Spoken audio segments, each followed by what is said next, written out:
All right, welcome to Life Extension Live. I'm Dr. Mike, and I'm here with Dr. Crystal. Hello. So today's show, this is going to be a lot of fun. I know. We're really excited about this. We've decided to take a recipe, a very common recipe during the holidays, birthdays, whatever, right? Anytime, yes. Very, very popular, dish, cheesecake. Everybody likes cheesecake. And, of course, I'm going to make the unhealthy version.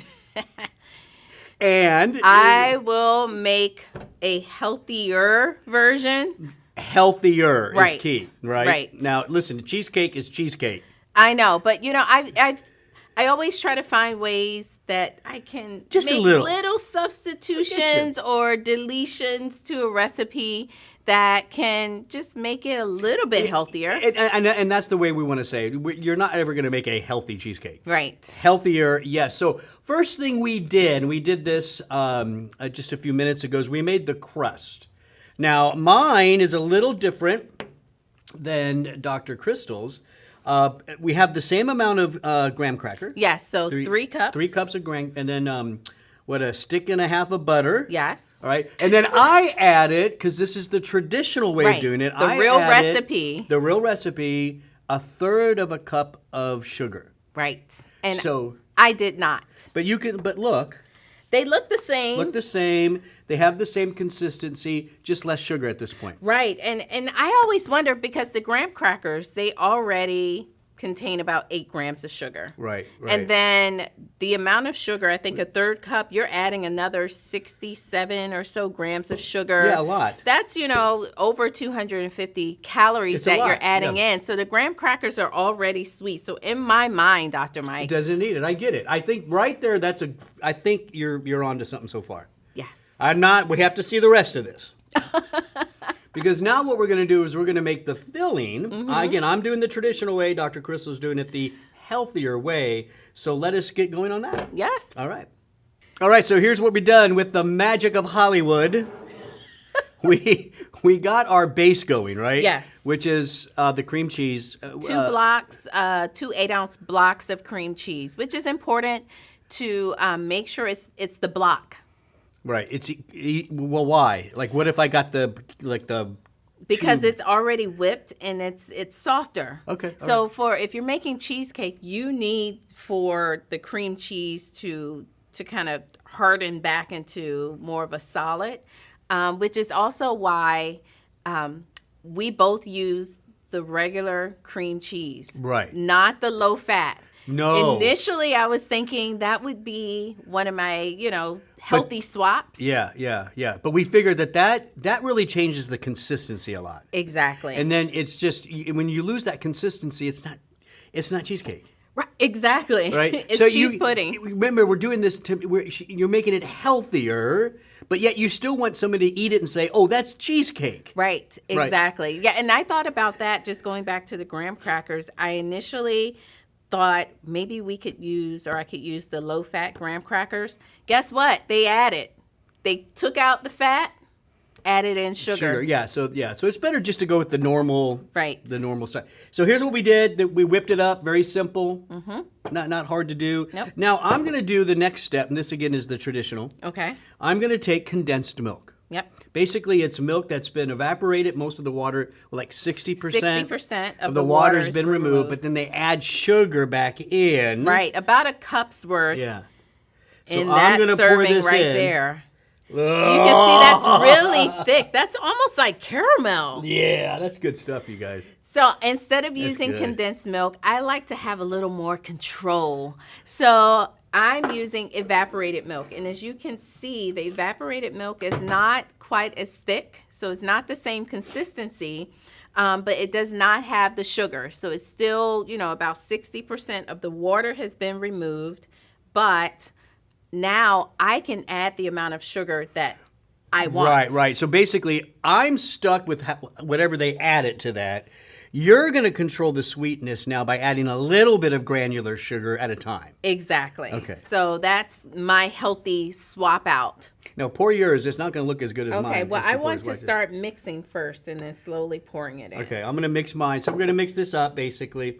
You got to start slow, and it's going to go Yes. everywhere. Very true.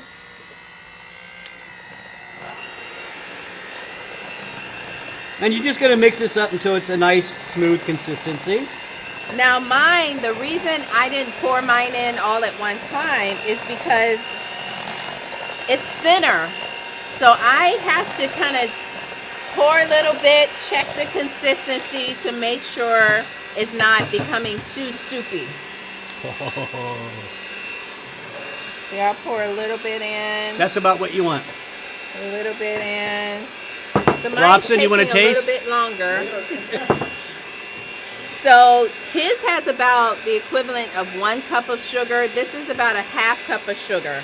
So I'm cutting the sugar content in half. Right. So the total sugar at this point, I'm way above you.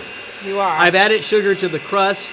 I used condensed milk, which has the full sugar in it. Mm-hmm. Yeah, we'd have to calculate exactly, I think, where you're at, but significantly less sugar so far in Dr. Crystal's cheesecake. That looks good. Yeah. Let's see your texture. Okay. Pretty good. Do you approve? I approve. She approves. I want to eat it. Remember as a kid? Oh, look.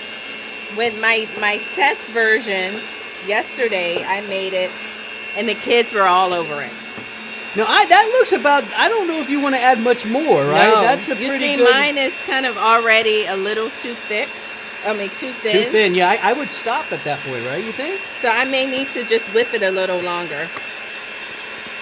Maybe turn it up. Oh. Now, once that, so she's going to continue to whip. So if you're going to use some of the alternative ingredients, you got to play with it a little bit. Yep.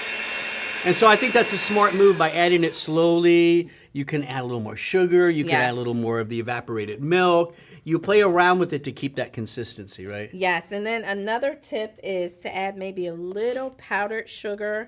Considering your preference, I've also seen where you can add maybe some gelatin. Okay. Not a big fan, but the gelatin will help to kind of thicken it up as well.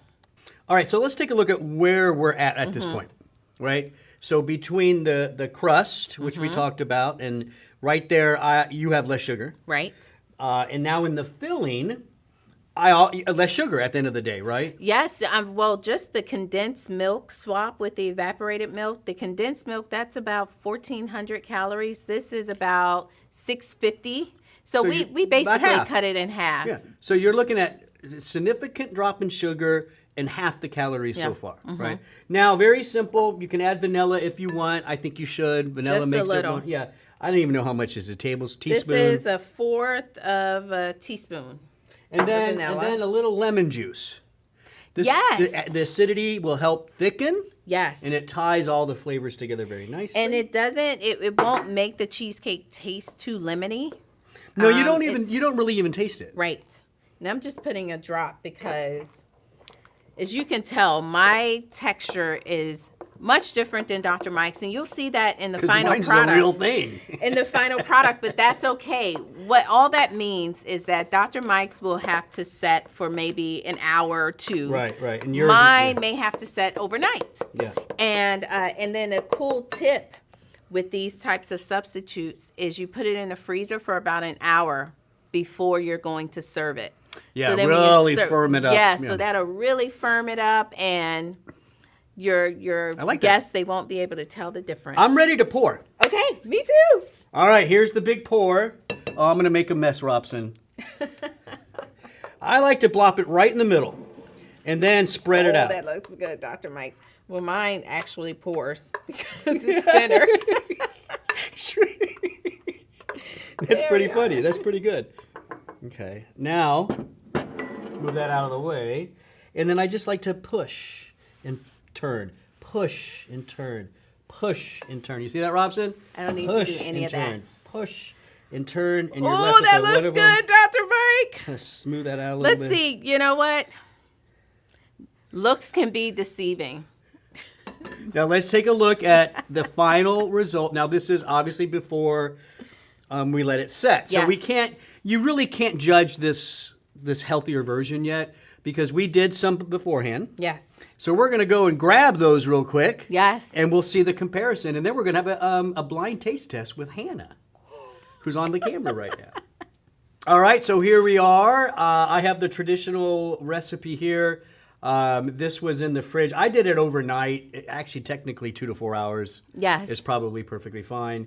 I did notice overnight it did dry maybe a little too much. It's cracking and stuff, so but probably too long. Dr. Mike, typically, and I have my fruit on the side, but typically there's like this. You could cover stuff like that. You cover it up with this syrupy fruit mixture. How long was this one in the fridge? This was overnight, and then in the freezer for about 30 minutes. Okay. Prior so to. What we're gonna do? I'm cutting a little slice here of the traditional. You can see it holds up well. Holds up well. The crust is a little off, but that's okay. And then you're gonna cut yours, and then Hannah's gonna join us to do a taste she's gonna test. do a taste test. Here we go. Just hold on. We got to get you the piece.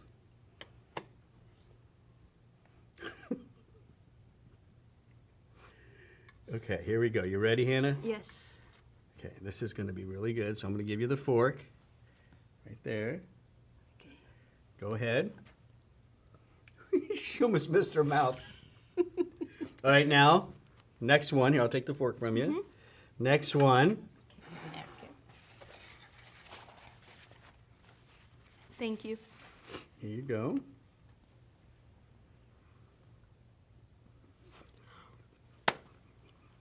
That's great. This one's really good. All right. So which one, if you had to choose? Definitely one? the second one. Yeah, that's the traditional unhealthy cheesecake. Okay. I do love unhealthy though. Well, but tell us about the healthy version. Would you just be opposed to eating that? No, they tasted pretty similar, I would say. I just like unhealthy stuff. Oh no, Hannah. That's okay. All right. We'll get Well, you on the healthy track. There you go. Life Extension Live. We just did a cheesecake, traditional versus healthier. I think they both are great. Yes. They both taste good. It's just hard to beat the sugar and fat of a cheesecake. I know, but it's worth a try. Yes. All right, there you have it. Life Extension Live. It's official. Traditional cheesecake takes the gold medal. But you know what? The healthier version was a very close second. It was very close. I don't think that's how Hannah said it, but that's okay. If this wasn't around and this was all you were serving, you'd be happy. Your guests would be very happy. Absolutely. They're both are very delicious. Plus, you're saving about half the calories, half the sugar. It definitely is healthier. We have an article that goes into some of this stuff, right? Yes, lifeextension.com/food swap. It's a great article. There's a table giving you ideas of ways and substitutions that you can swap out to make your dish a little bit healthier. Check that out. That sounds pretty good. I want to thank everybody for watching. Don't forget, we go live every Wednesday at 3 o'clock. Please like the shows, comment, share the shows, and come back next Wednesday for another Life Extension Live. I'm Dr. Mike. Thanks for watching.